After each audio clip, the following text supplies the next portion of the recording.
Afeworki.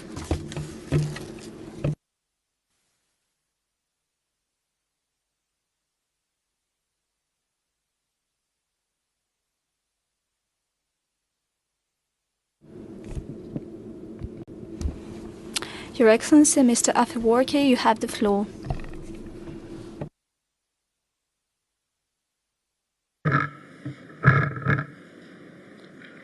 Excellency President Vladimir Putin, I would like to thank you for giving me the floor.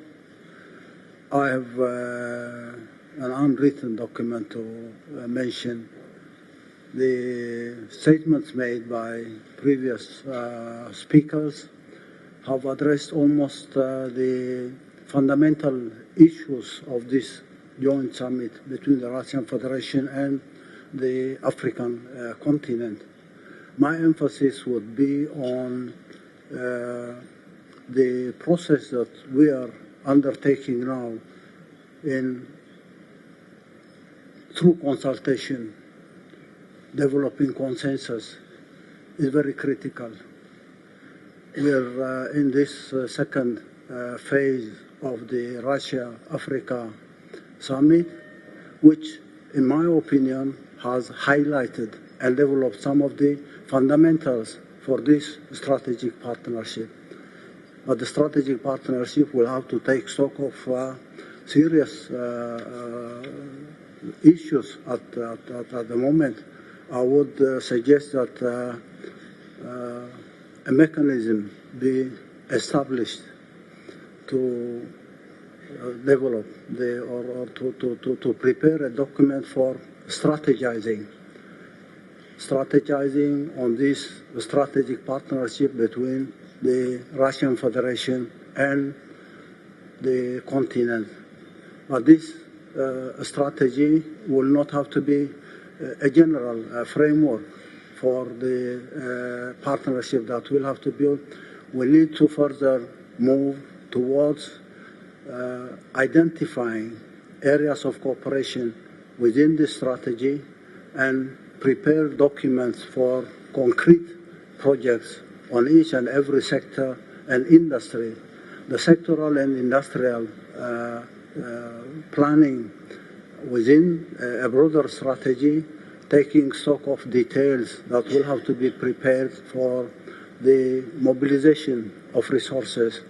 In my opinion, Russia, Africa, China, other partners, even outside Africa, Latin America, Asia, developing these projects and their manuals or details of the plans that will require the mobilization of resources. I would say this continent has, as we're told, has more than 60% of natural endowments globally. If this 60% could be mobilized to implement projects at a sectoral and industrial level, then we talk about the time frame for implementing these projects by mobilizing the required resources.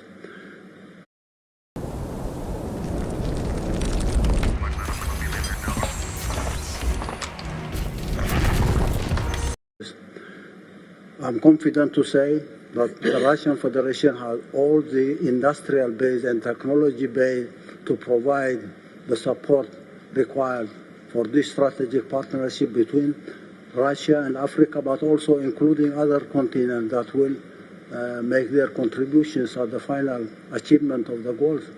And the draft document will have to be prepared, I say now, and probably in the coming summit that will take place anytime next year, so that we have a clearly defined strategy. The strategy will have to include a number of sectoral and industrial plans, detailed plans on the timing of implementation, plus the mobilization of resources, not only material resources, financial resources, but also technological and industrial resources that will have to be mobilized to implement these detailed plans.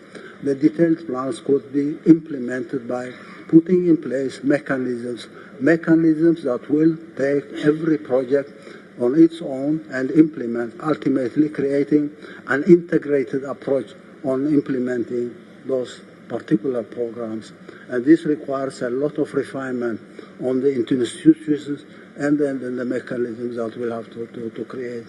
I would urge all those who have the resources above any other party, I would urge the Russian Federation to provide the support and make the contributions for detailing out the strategy, working out detailed plans on objectives that will be defined by clearly detailed the technological and quantifiable numbers, plus the time frame for implementing this project.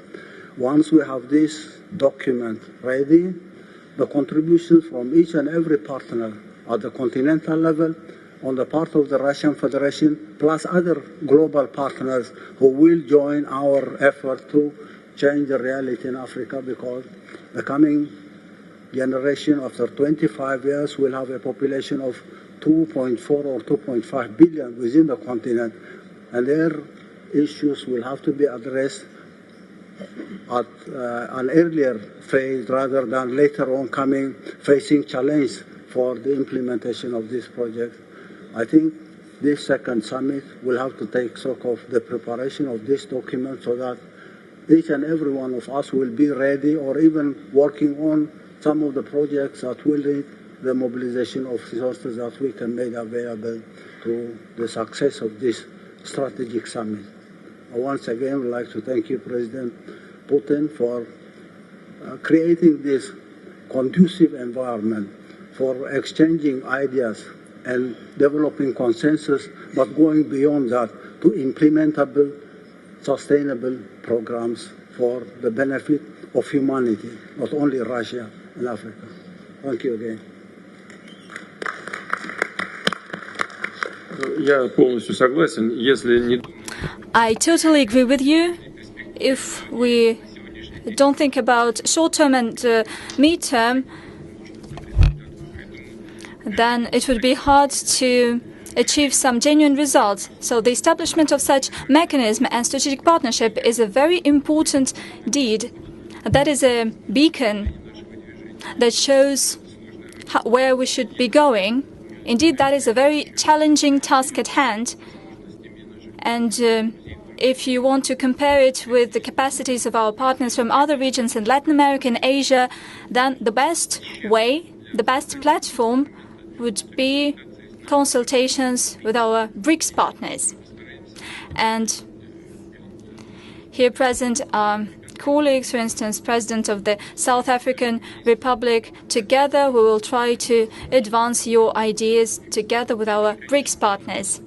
Certainly we also need to think about, of course, it is a very challenging effort to consider all the sectors, all the countries, but if we want to get specific results, we need to think about it right now. I agree with you. Thank you.